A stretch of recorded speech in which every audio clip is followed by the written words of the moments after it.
Estamos no ar. Bom, boa noite a todos, a todas, sejam bem-vindos. Hoje começaremos uma nova live, né? Sou Grace Carreira, sou advogada e jornalista. Estamos aqui para mais uma live sobre o tema desta semana, né, no canal Fora da Gaiola.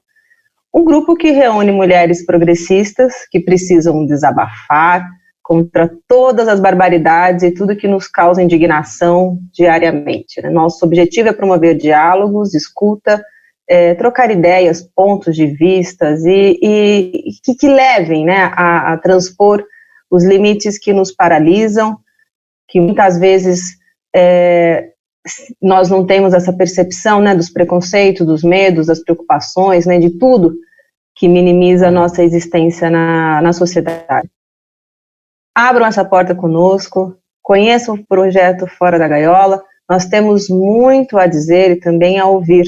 Curtam, sigam os perfis YouTube, Instagram, Twitter, Facebook, Fora da Gaiola Oficial. Tá?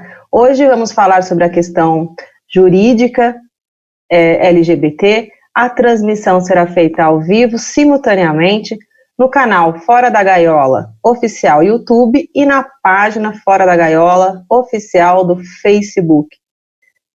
Para esclarecer os aspectos jurídicos referentes ao universo LGBT, convidamos a advogada, militante especialista em gênero e diversidade pela Universidade Federal de Santa Catarina, Margarete Hernandes. Muito obrigada por aceitar o nosso convite, viu?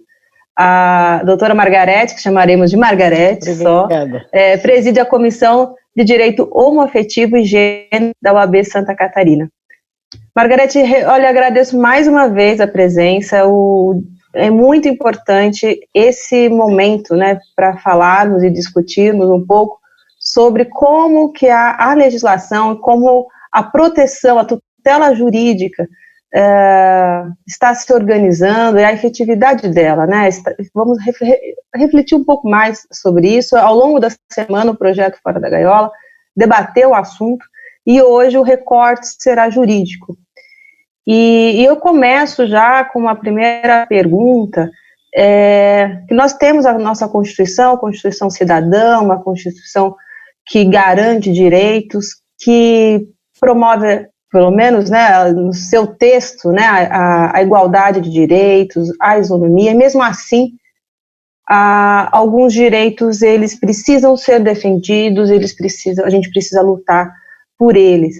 A primeira pergunta, eu acho que nesse âmbito do sistema, né, de como se organizou tudo isso, né, o arcabouço jurídico, o sistema jurídico, né, que foi construído para tutelar os direitos LGBT, eles são suficientes para a tutela, para o exercício do direito, né? Porque uma coisa é ter o direito, a outra é conseguirmos exercer esse direito, né? Como que foi organizado, como que está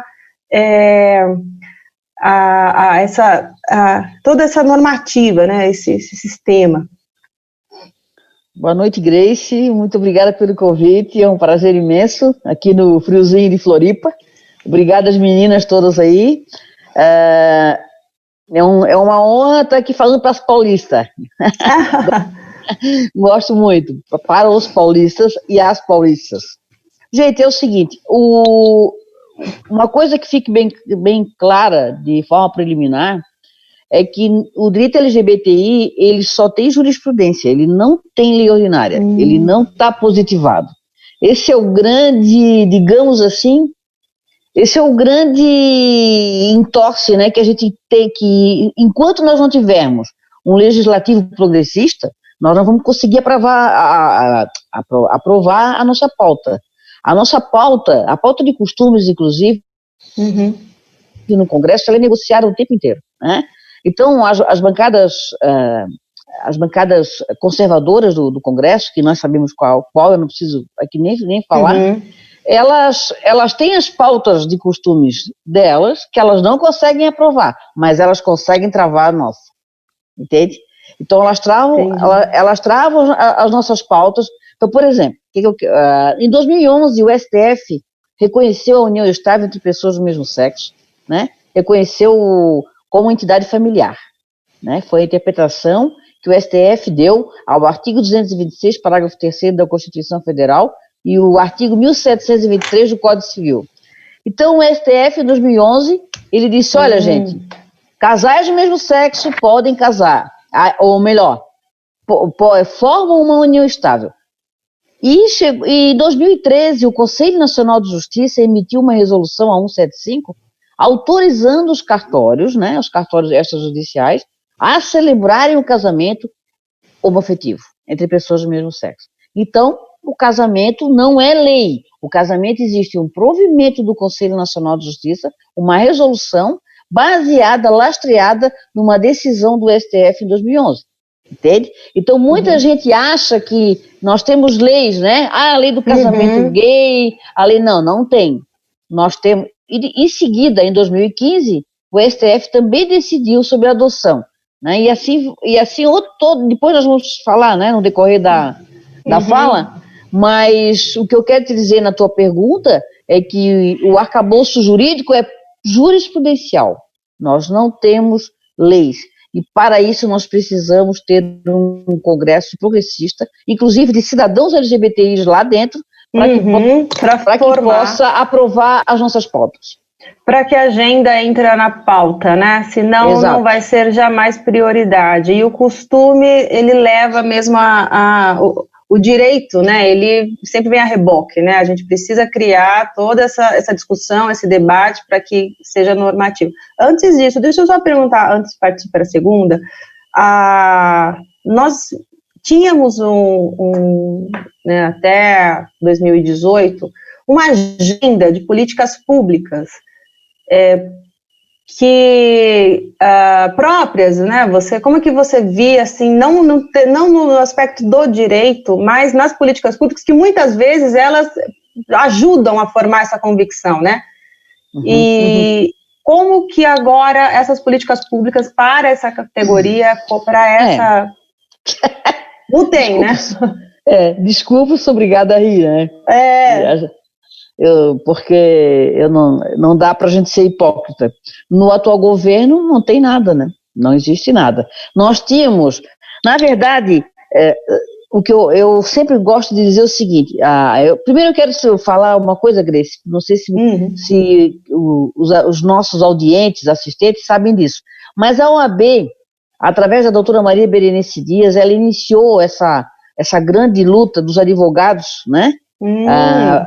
Pelo direito LGBTI, né? Isso não existia antes de 2011. Depois de 2011, 2012, é criada a Comissão Federal pela doutora Maria Berenice Dias e ela foi criando em todos os estados, né? Hoje nós temos quase 250 comissões no Brasil inteiro. Comissões da diversidade sexual e gênero ou comissões de direito homoafetivo, cada uma às vezes tem um nome. Mas hoje a nossa presidente é a doutora Raquel Castro, do Rio de Janeiro. A Maria Berenice ficou por 3 mandatos, agora é a Raquel.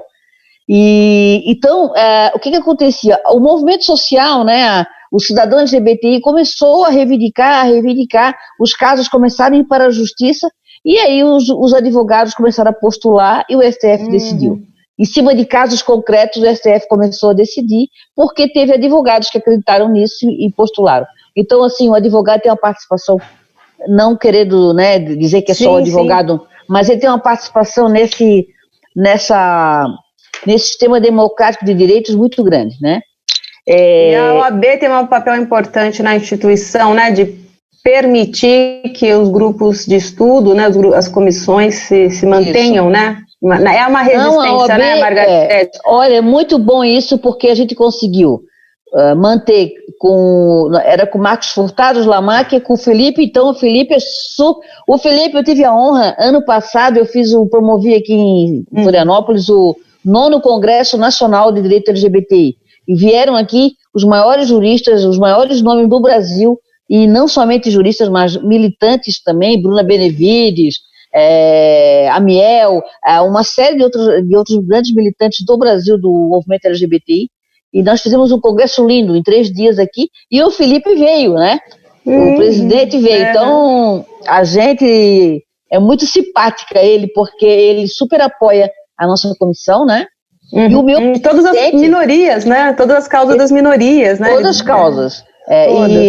E o meu presidente também, que eu super tenho que agradecer, o doutor Rafael Horne, aqui em Santa Catarina também, ele está fazendo uma gestão super inclusiva da mulher, ou melhor, das populações mais vulneráveis, né, que a gente diz. Então, porque minoria, já não acho mais ser minoria, né? Mulher não é minoria, né? Mulher não é minoria. Então, vamos falar que é vulnerável, né? São as pessoas mais vulneráveis aos direitos, né? No mundo patriarcal, a mulher é vulnerável. E heteronormativo também, né, Margarete? Cis, heteronormativo. branco, cis, heteronormativo. Margarete, como que no ambiente do trabalho, né, a discriminação LGBT no ambiente do trabalho pode ser protegida, né?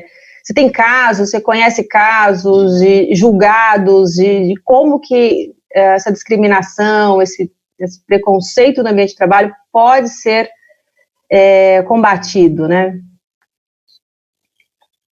Olha, Grace, o preconceito no ambiente de trabalho com o gay, né, ele sempre foi velado, mas o gay sempre foi contratado, porque normalmente eram pessoas que... olha, vamos fazer um comparativo aqui, uma analogia, até porque eu tenho um pouquinho mais de idade que tu. Um pouquinho só, né, Grace? Um pouquinho só, uma mixaria. Não conta. Então, assim, o que acontece? Eu, por exemplo, quando eu fui gerente de banco, antes de ser advogada, eu tinha um duplo preconceito, por ser mulher e por ser lésbica. Mas era um preconceito velado, porque eu era uma pessoa que eu tinha que fazer 10 vezes mais do que um outro homem para que eu fosse olhada. O gay também, no ambiente de trabalho, ele tem que fazer muito mais do que os outros, porque ele sempre vai ser preterido numa promoção. E isso agora, como que nós vamos evitar isso, né? Eu tenho a impressão que isso está mudando, porque hoje existe treinamento de diversidade corporativa, e eu acho que tipo, politicamente correto, né? Nós somos bacanas também, então, e nós estamos incluindo, assim como começaram a incluir deficiente físico no sistema de trabalho, eles gostam de contratar um gay para dizer, olha, eu tenho um gay na minha empresa, sabe? Eu chamo isso de discriminação positiva. Entende? Que tu acaba recebendo um preconceito, não, mas a gente vai promover ela porque ela é lésbica, e a gente, olha, aquela empresa é bacana, promoveu a lésbica.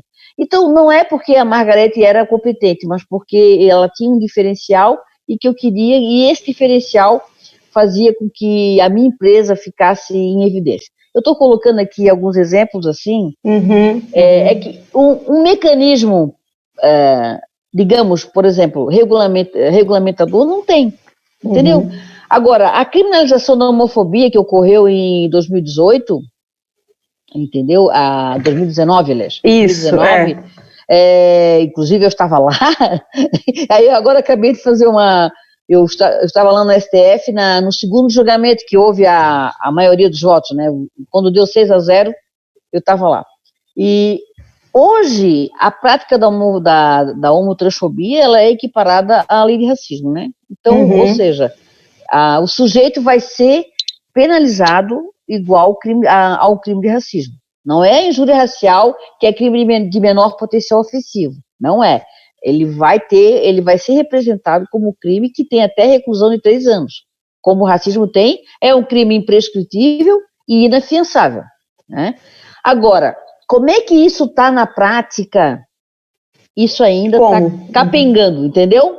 O STF decidiu em junho do ano passado, e quando deu essa votação de 6 foi no dia 23 de maio, mas até isso chegar aqui, por exemplo, você vai numa delegacia, eu fui chamada de, um rapaz, né, eu fui chamada de viado, e outros palavrões, e eu fui hostilizado. Aí, ok, aí você forma um processo, faz uma representação criminal, né? Então, e se você não fala pro escrevente ali que isso é homofobia, ele coloca injúria. Entendi, E aí vai para um termo circunstanciado. Tramita, Entendeu? Vai para um termo circunstanciado. E aí acaba com uma transação penal e o sujeito vai para casa. Daqui a pouco ele vai fazer de novo, entendeu? Então nós precisamos que realmente seja feita uma representação criminal mesmo, e que seja uma ação penal mesmo, que corra normalmente. E aí, nesse momento que é importante o advogado, né? O advogado atento, conhecedor, né, desses meandros todos, para corrigir no momento adequado, corrigir no momento, no início, né? Para o processo seguir o caminho correto, né? E aí eu acho que no ambiente de trabalho, ele estaria sujeito à mesma penalidade, porque ou então numa rescisão contratual ele vai reivindicar uma ação de dano moral na relação do trabalho, né? Entende? Comprova isso com testemunha. Certo, e recentemente nós tivemos, você comentou rapidamente sobre a união afetiva, né? Foi muito comemorado, né, isso, Margarete, porque cada conquista é muito comemorada porque ela é muito sofrida, né? Exatamente. E na prática, o que você apontaria, assim, de mudança mesmo, que melhorou a situação?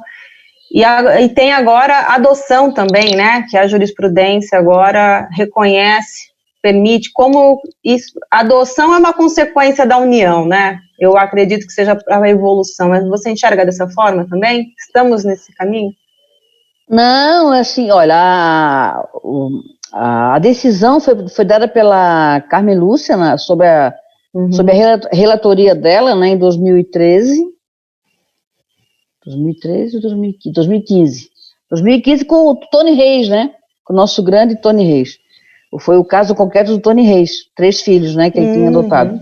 Então, hoje a adoção, ela é normal. O casal homoafetivo, ele se dirige à vara lá para fazer tudo, é a mesma papelada do casal heterossexual, não tem nada de diferente, não tem nada de ficar para trás, ele vai para a filha igual, é tudo igual. A adoção não tem nenhum diferencial, nenhum. Então, no processo, no administrativo, né? Isso. E assim, internamente, as pessoas, elas estão preparadas para isso? Ainda existe o preconceito, né? Entre as próprias pessoas que fazem as entrevistas, né? Que fazem... Assim, uma coisa é ter o direito, de você ter o processo, né? A outra é no dia a dia a pessoa ter algum outro... usar de outras formas para prejudicar, entendeu? Olha, no caso da adoção, você sabe, eu faço parte de um grupo aqui em Florianópolis chamado Famílias Homoafetivas. Até agora ela mudou diversidade, família. Ela mudou até o nome por causa dos transexuais, mas é um grupo de famílias homoafetivas. Então, se eu não me engano, são 90 famílias, é muita gente que moram aqui, na grande Florianópolis, né, 90 casais. E muitas fizeram inseminação, outras adotaram, né, e os meninos adotaram, a maioria é adoção. Não tiveram problema algum, nenhum. Não. Eu acho que as assistentes sociais, porque o que acontece, Grace?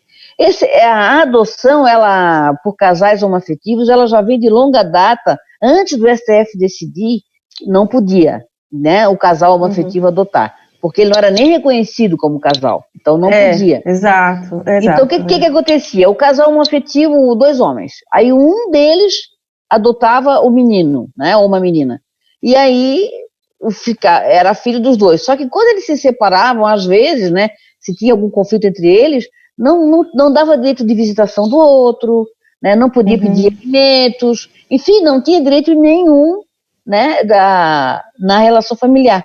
E agora não, agora é o casal que adota, é filho dos 2, tem certidão de nascimento, filho de João e de Pedro, entende? Então, não tem, ele tem todos os direitos, vai ter, se separar, vai ter direito à visitação, vai ter o processo de guarda, vai ter tudo isso, entende? Então, ele vai proteger a família, vai proteger a criança, né? Então, assim, eu não... eu não vejo nenhum problema com relação à adoção, nem na parte administrativa. Agora, como eu te falei, isso é uma decisão do STF em 2015. Nós não temos no Código Civil ainda tipificado, não temos isso ainda regulamentado, né? Isso, então, isso não estando regulamentado, o casal que quer adotar, qual que é o procedimento que hoje? Não, é normal. Ele entra com base na jurisprudência, ele entra com processo. Não, ele não precisa. Não precisa judicializar, não precisa. Tudo que o STF decide não precisa mais judicializar, tá? Ele vai lá na vara competente, né, da adoção, e entra no processo de adoção normal. Porque isso já tem provimento da corregedoria dos tribunais, né, dos estados, e já tem provimento do Conselho Nacional de Justiça. Então, isso está funcionando já. E você vê a necessidade de virar a uma lei? Ele já está funcionando? É para garantir, né? É garantia jurídica, para garantir, porque eu vou te falar que vamos fazer aqui vamos fazer um papel do advogado do diabo aqui, né? Importante. O Bolsonaro, ele é assumidamente homotransfóbico, né? Ele nunca escondeu isso de ninguém. E ele fala que família é homem e mulher, né? Ele fala isso a todo momento. O apoio dele maior é da bancada evangélica, enfim. E ele disse que ele quer ministros terrivelmente evangélicos no STF. No mandato dele, já vai ser 2 que vai trocar, né? Entrarão 2 evangélicos. Um vai ser aquele que é o ministro da Justiça atual, né? A princípio é o mais cotado, que é terrivelmente evangélico, né? A fala dele toda é evangélica, quando ele fala, enfim, aquele tal de André, eu acho, né? Esqueci o nome dele agora. Acho que é André, né? Então, se por um acaso, tomara a Deus que não, ele se reeleja, ele vai ter mais 3 vagas, eu acho, ou 2. Entende? Então, o que pode acontecer com essa mudança aí que eu estou te falando?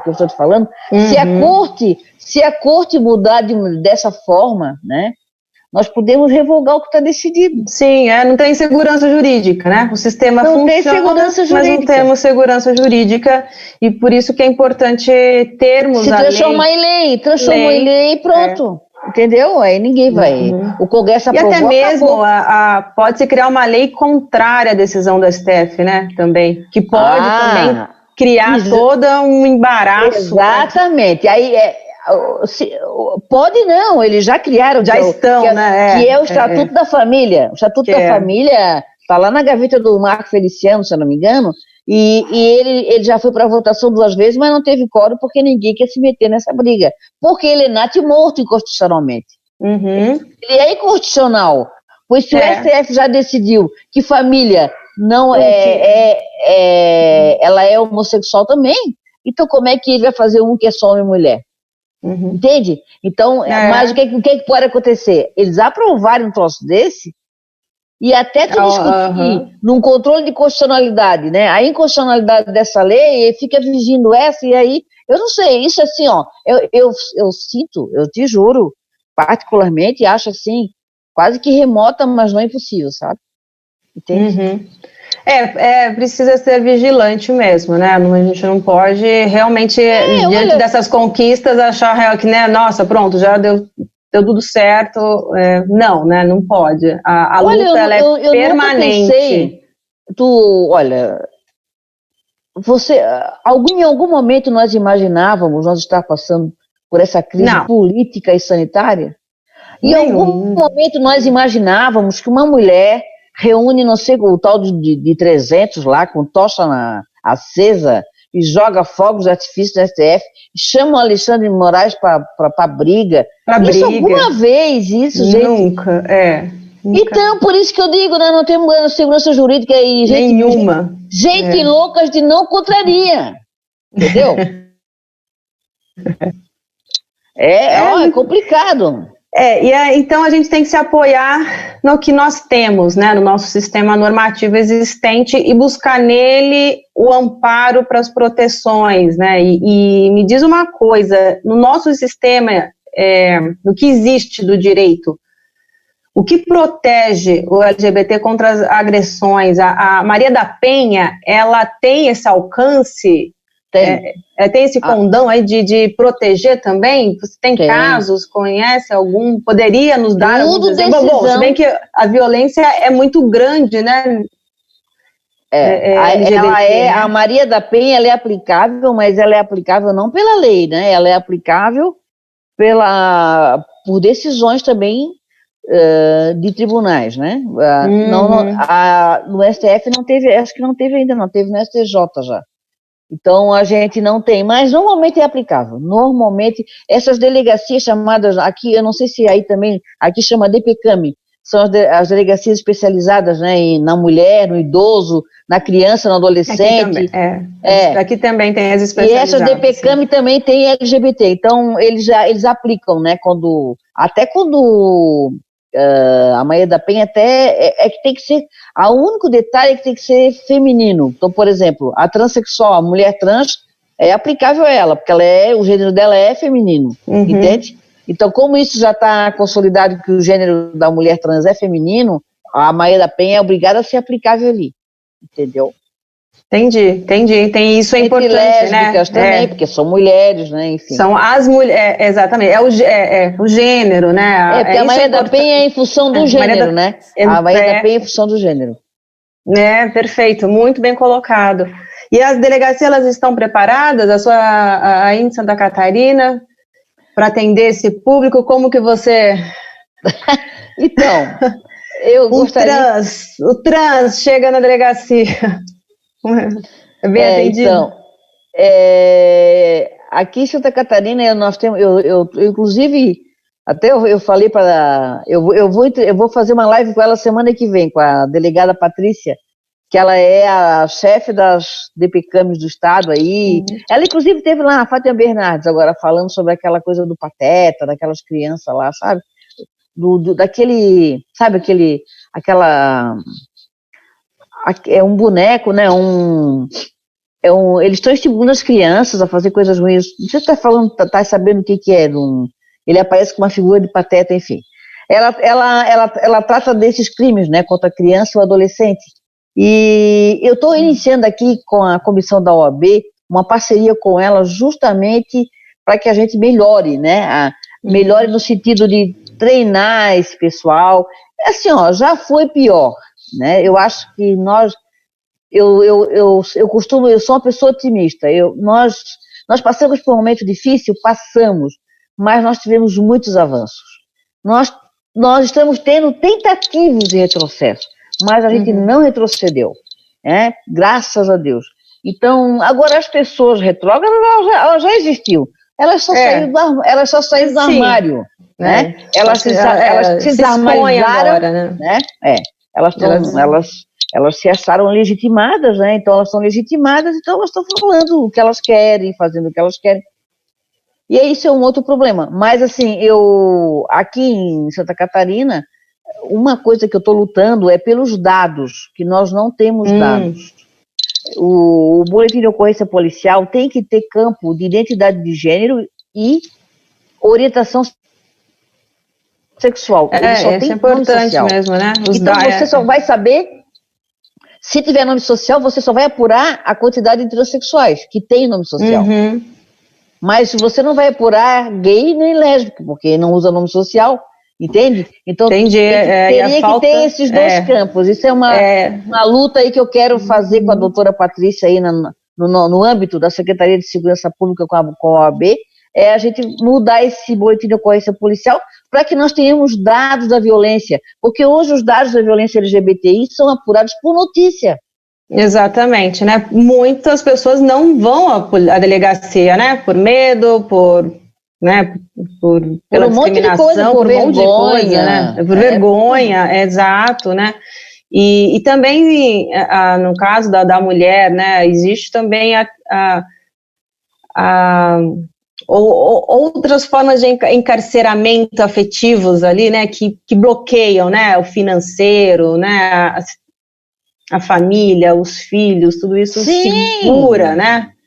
Não, claro, tem mais esse detalhe. Eu, por exemplo, sou muito procurada aqui por pessoas com dificuldades de contratar advogado, né? Teria que ser pro bono. Aí vai para uma fila da Defensoria Pública, que está com uma fila gigante de casos mais urgentes.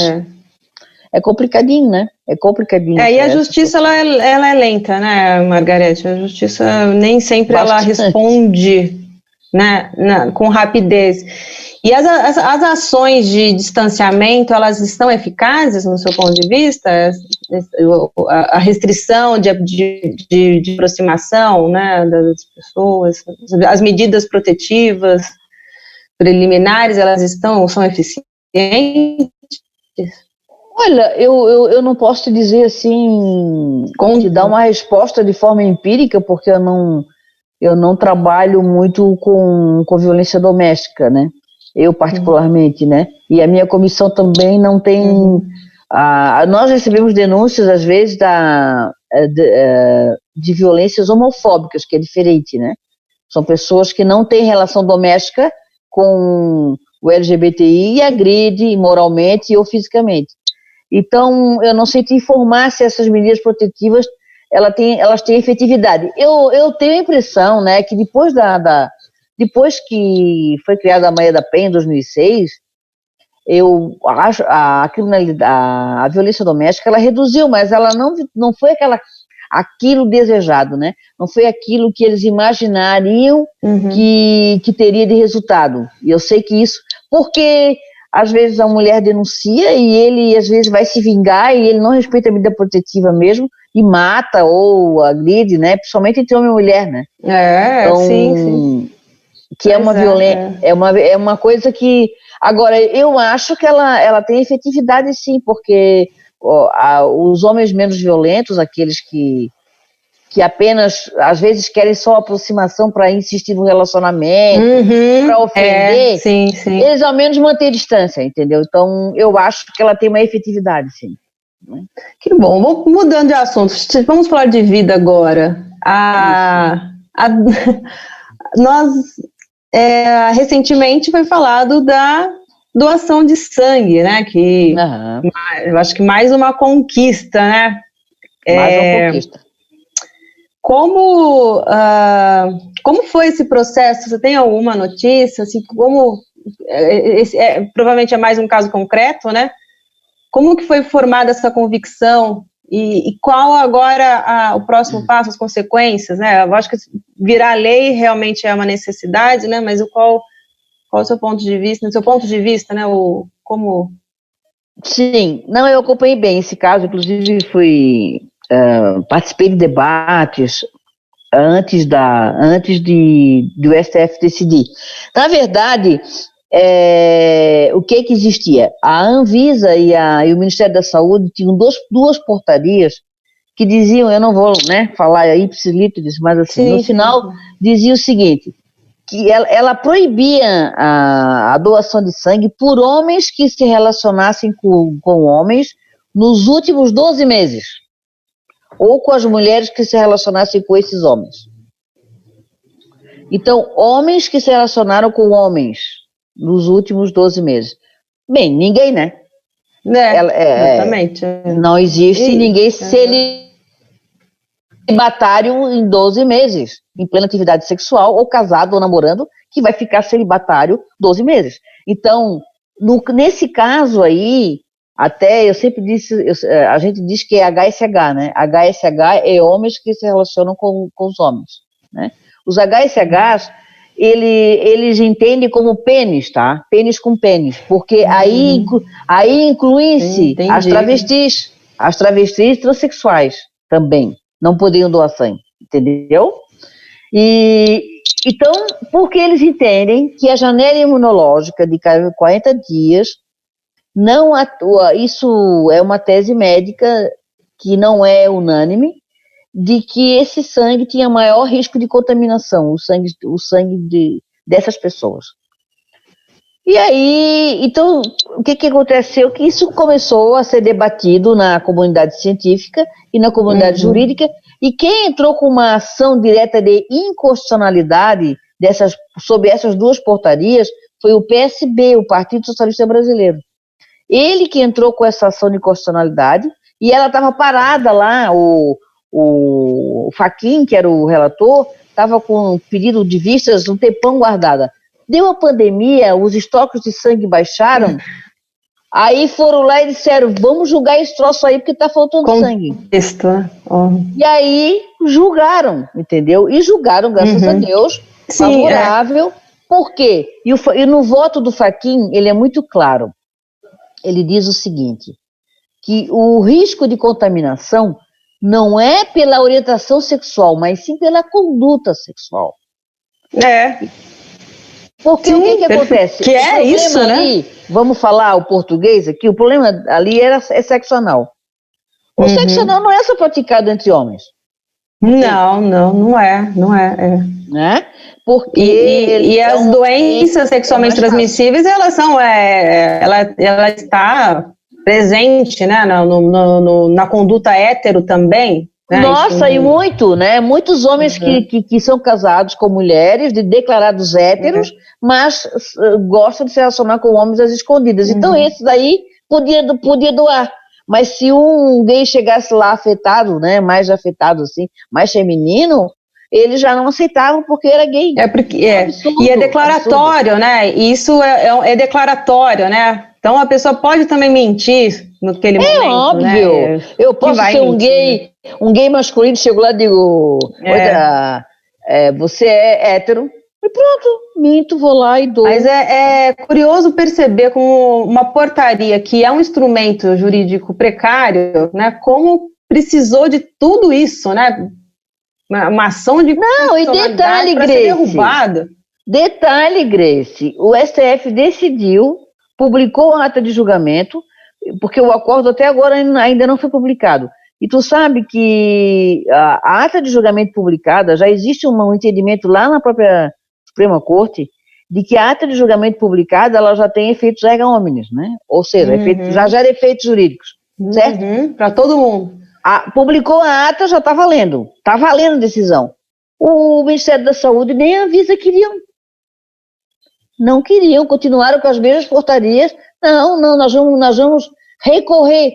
Recorrer como? Não existe recurso, não tem recurso do Bandeira da STF. Existe um embargo declaratório com relação a algum problema material da decisão. Mas, entendeu? Quanto ao método, não. Acabou. Então, nesse momento, a decisão, ela tem eficácia... Agora foi respeitada. O Ministério da Saúde... respeitada, ela está sendo praticada, né? E adivinha quem que cutucou? Nós da OAB, mandamos um ofício aqui.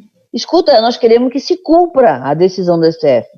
Aí, eles foram pressionados lá e emitiram um ofício. O Ministério da Saúde emitiu um ofício a todos os hemocentros do país, autorizando a doação de sangue por homossexuais. Agora não tem mais como negar. Muito bem. Mas fala uma coisa, falar um pouquinho sobre o nome, né? Sobre a identidade, né? Como hoje já se reconhece o nome social, né? E como que quais são as dificuldades, se ainda existe dificuldade em se obter, né, quais são os meios e as dificuldades para se conseguir mudar isso? É preciso, por exemplo, fazer a mudança de gênero para mudar o nome social? Não. Então deixa eu te fazer um esclarecimento. Que a maioria das pessoas confundem alteração de registro civil com nome social, são coisas distintas. O nome social, ele é um apelido.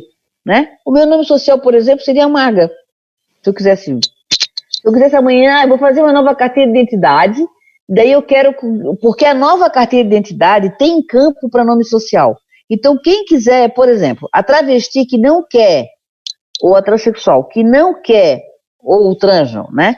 Que não quer mudar, que não quer alterar registro civil, por conta de, sei lá, não quer porque tem um negócio já com o nome, com o nome original, e eu não estou vendo a pergunta, depois tu pede para alguém me eu tô vendo, acabei de ver, tem uma perguntinha aqui. Eu não vi. Já começaremos as perguntas já.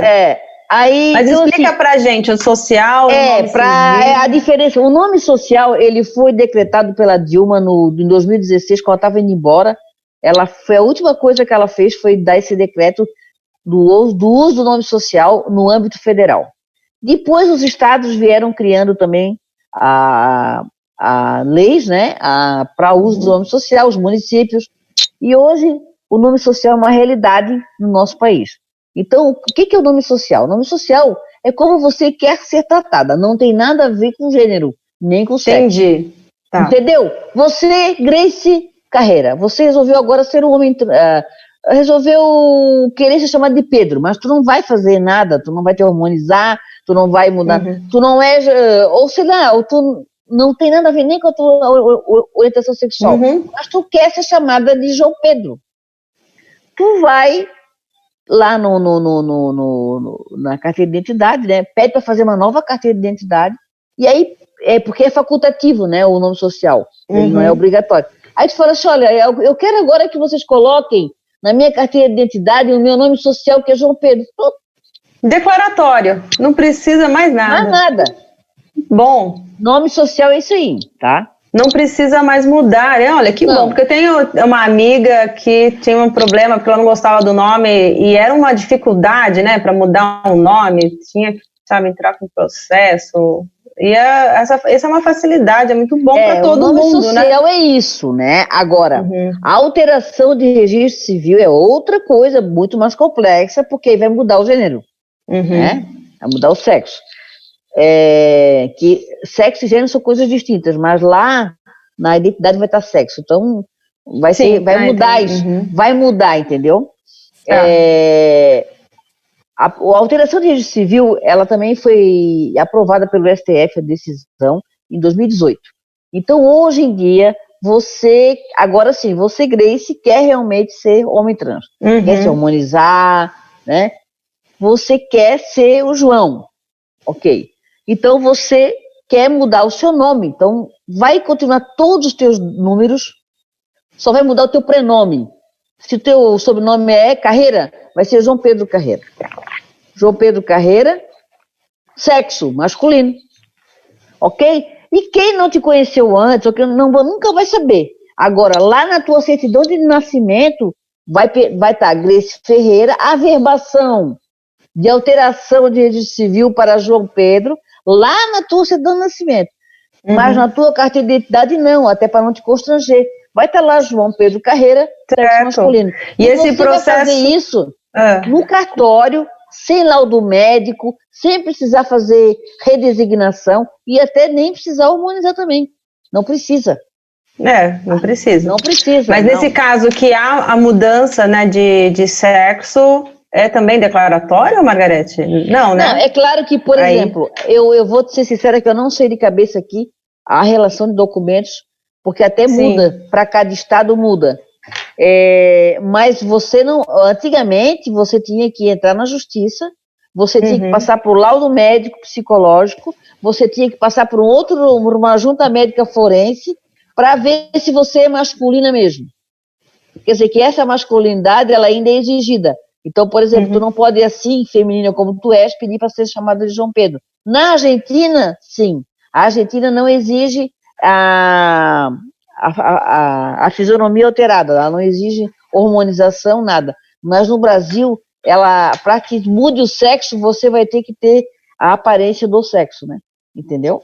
E isso é suficiente no cartório, então. Você leva seus documentos, tem a aparência física do sexo que você quer. Vai ter que tirar um monte de documentos, tá? Vai ter que tirar antecedentes criminais, um monte de coisa, processo, né? Porque tem que estar tudo certinho, né? Para você alterar, entende? Você não consegue alterar com problema de processo nas costas, por exemplo. Entendi, tá certo. Tá? Muito Porque bom vai mudar somente o prenome. Entendeu? Que bom. Bom, temos uma pergunta aqui que da Cristina Pires, que é possível numa mesma certidão serem registrados 2 mães e um pai, ou mais que 2 pessoas, independentemente de sexo, orientação, etc.? É possível. Sim, né? É possível, a multiparentalidade. Sim, até assim, ó, e esses casos também, é bom que isso fique até claro, não ocorre somente entre pessoas homossexuais, não. Isso pode ocorrer, por exemplo, tô toda hora exemplificando aqui. Fica à vontade. Você, Grace Carreira, tem uma filha, é separada já do pai da filha, e você tem um novo relacionamento com outro. E o relacionamento fica firme, vocês casam, e ele se dá tão bem com a tua menina, e ele quer ser o pai dela. Se o pai dela permitir der anuência, vai ser a paternidade socioafetiva. Para a certidão de nascimento, vai os 2 pais e você. Se ele não permitir, daí não dá, né? Aí vai ter que judicializar e provar talvez algumas coisas, mas é mais difícil de conseguir. Agora, se permitir, pode, entendeu? Eu tenho um casal de amigos em São Paulo, inclusive, até ele é um médico bem conhecido aí, que ele era casado com um homem, aliás, casado com um homem e com uma mulher, viviam os 3.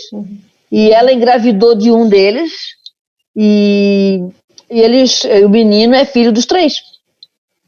Ele tem uma mãe e 2 pais. Só que um morreu agora até, só ficou um. Mas ele tinha 2 pais, não sei se dando nascimento. Isso é possível, sim, não há problema. E os cartórios não criam problemas também, né? Não, isso com relação a isso. Isso já entrou um pouco na rotina, né, do tabelião, né? Nova sociedade.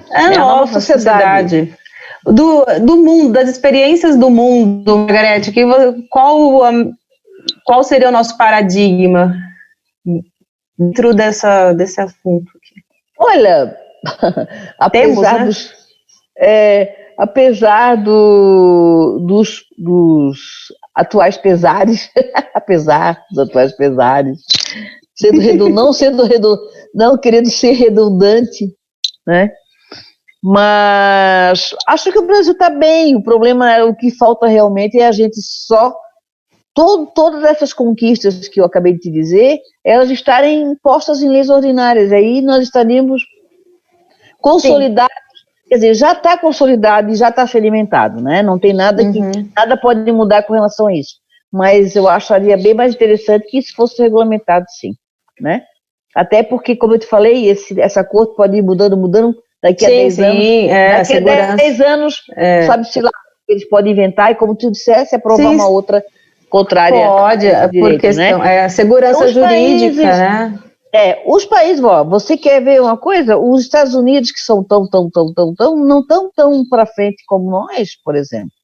Os Estados Unidos, agora eu recebi uma consulta de uma agente de viagens que traz gays, ela só trabalha com LGBTI, ela traz aí a turma dos Estados Unidos para cá, para o Brasil. E ela estava me consultando uma coisa, porque muitas mulheres trans, que não operam, porque tem esse detalhe também, né? Você, para ser uma mulher trans, hoje você não tem necessidade nenhuma de fazer cirurgia, para mudar nome, ou para mudar gênero, não precisa. Você não precisa, vamos falar o português, retirar pênis, fazer cirurgia de redesignação. Então, nos Estados Unidos, é obrigado. Então, as mulheres trans vão vir montadas, mas elas vão, entendeu? Elas vão chegar no Brasil elas vão chegar com o passaporte de João Paulo. E aí, o que vai acontecer? A imigração nossa olha para ver uma mulher com a foto do homem, João Paulo, vai dar problema, eu falei para ela. Óbvio que vai dar problema. Como é que ele vai saber que por debaixo daquela da montagem dela tem o João Paulo? Porque os Estados Unidos exigem a cirurgia. Para mudar o nome. Então, nós estamos na frente. Né? Bom, estamos à frente. E continuemos assim, né? Vigilantes para que não haja retrocesso. A Europa é mais avançada, né? A Europa é mais avançada. Em vários sentidos, né? Atirar ali os países escandinavos, ali, o leste europeu, a gente tá bem. Mas aqui Margarete, mais uma perguntinha Argentina, aqui. Argentina que pertinho já é melhor. Já está bem avançada pelo exemplo que você deu. Margarete, tem mais uma pergunta que é fácil responder, porque eu vou deixar para você responder. É possível colocar a minha namorada no convênio médico, imposto de renda? Moram juntas, né? É dependente, né? Então, ela é sua namorada, né? O ideal é que você formalize a união estável em cartório, porque senão, se acontecer alguma coisa amanhã, ela vai ter que fazer prova dessa união estável. O convênio médico exige a união estável já para hétero, né? No mínimo, né? Exatamente. Então, só namorada não, vai ter que fazer a união estável, né? E aí vai lá no cartório, rapidinho, facinho, R$40. Aqui é 40 pila. É bem baratinho. Tá barato aí, hein? Nossa, tá o que é caro depois é pagar o advogado para dissolver. E a união estável, ela já garante todos os direitos do casamento. A única coisa não muda o estado civil. A única coisa, né? Só falta isso. Você pode receber o nome do parceiro, você tem os direitos, né? Os bens. A única coisa é que você vai continuar solteiro, né? E não exige solenidade, só isso. Nada. Vai, faz. Se é a sua vontade, que ela faça isso, que é muito simples, né? E ela pode ser beneficiada, assim, do convênio médico. Sim. Certo? Mais alguma pergunta, meninas? Que vocês que estão operando aí o canal para nós? E olha, já disse para tua amiga, tomara, eu torço para ela que ela seja eternamente, aqui tá, a nossa assistente está perguntando, que ela seja eternamente feliz e que o casamento dela, o namoro dure, porque eu já coloquei 2, já retirei 2. Porque mesmo. É fácil retirar também. Não, né? Porque acaba o relacionamento, não tem mais por que ficar ali, né? Eu acho que assim, fim de relacionamento, ele pode ser complicado em qualquer caso. Partilha de bens pode dar problema em qualquer situação. Por isso que é importante fazer a união estável. Já diz o que é, quem é, né? O que pertence a quem. E outra coisa a também, dissolução pode trazer problemas da mesma forma. Exatamente. O ideal é que ela vá no cartório, formalize a união estável e ela já faça pacto. Ela pode até fazer um pacto de separação. Se ela não fizer pacto, a presunção é comunhão parcial. Então ela já faz um pacto de separação, se não quiser. Pronto. Se quiser universal, se não tudo quiser. Tudo certinho, tudo, olha, nada como deixar. Não é, doutora? O que não está nos autos não está em lugar. Doutora. Não, E o que a bunda não prejudica, né, doutora? É boa. Não prejudica. Vamos caminhando aqui para as considerações finais. Eu acho que a conversa foi excelente, esclareceu muita coisa. Eu acho que fica evidente a necessidade do empenho dos operadores do direito e também da sociedade em termos a regulamentação para que essas conquistas sejam efetivadas no nosso sistema normativo, né, que a gente chama de arcabouço jurídico, né, que ele se solidifique. Isso é muito bom, né, essa vigilância, esse olhar atento que nós precisamos ter. E no campo legal, o que falta, Margarete? Tem alguma crítica, alguma questão que falta ainda? Aliás, faltam muitas, né? Mas assim, do que a gente já tem, né? Aumentar pena, sabe, o que poderia ser melhor do que nós temos? Então, eu acho, na minha visão, eu acho que os homossexuais avançaram bastante, né? Os casais homoafetivos avançaram bastante nos seus direitos. Eu acho que hoje a nossa preocupação é com a letra T, com relação a mercado de trabalho, com relação às mesmas oportunidades de todos, sabe? Não existia mais essa separação da mulher trans e a mulher cis, que é uma mulher trans, é mulher e pronto, e vai trabalhar como mulher, e sabe, que acabe esse estigma da travesti, esse estigma da transexual que elas têm, né, sabe, de ser uma perversão sexual ou de ser prostituta, porque infelizmente 90% das travestis estão na prostituição. Eu não vou falar também infelizmente, porque muitas gostam de ser prostitutas e é uma profissão como outra qualquer e que deve ser respeitada também. Mas muitas estão verdade, ali porque forçadas, trabalhando com o corpo delas porque elas não têm uma outra alternativa. Eu conheço histórias muito tristes de meninas trans que vêm do interior de Santa Catarina para a capital, achando que aqui elas vão conseguir alguma coisa, é porque elas são expulsas do pai e pela mãe aos 14, 15 anos, quando eles percebem que em vez de ter um menino, eles têm uma menina. E eles ficam com vergonha, escondem. Eu já ouvi casos de pai amarrar a filha dentro de casa para não sair na rua com vergonha. E acaba a evasão escolar. A evasão escolar delas é 80%, porque elas sofrem bullying sistêmico direto, né? Então, nós temos que discutir gênero nas escolas, nós temos que mudar o Plano Nacional de Educação. Né? Entendeu? Nós temos que ter políticas públicas. O direito sozinho, ele não faz milagres, ele pode se tornar uma letra morta. Né? Por isso que existe uma coisa é o direito, a outra é o exercício. Né? E o exercício ele vai depender de uma sociedade mais cidadã, mais... A Constituição, ela já protege todo mundo, né? Ela protege a dignidade, ela protege o respeito. A rigor, não precisaríamos estar discutindo isso, né? É você respeitar o próximo, é você respeitar a liberdade, o direito do outro. Mas a gente tem que ainda defender esses direitos, porque o exercício dele é muito difícil. O direito vem... Infelizmente, né, eu acho que se ele viesse do costume, né, quando o direito vem da conduta social, ele tem mais força, né, porque ele vem como o resultado de um comportamento, né, de uma visão de sociedade. Agora, infelizmente, a gente tem essa necessidade de inverter, né, do direito ter que regular e falar, cidadão, seu limite é esse. E agora não basta só dizer, a gente tem que educar as pessoas, e esse é um dos objetivos do canal, né, Fora da Gaiola Oficial, é falarmos desses assuntos e abordarmos isso de forma descomplicada, de forma direta, sem mimimi também, sabe? O que tem que ser falado, para que a pessoa tenha a sua convicção.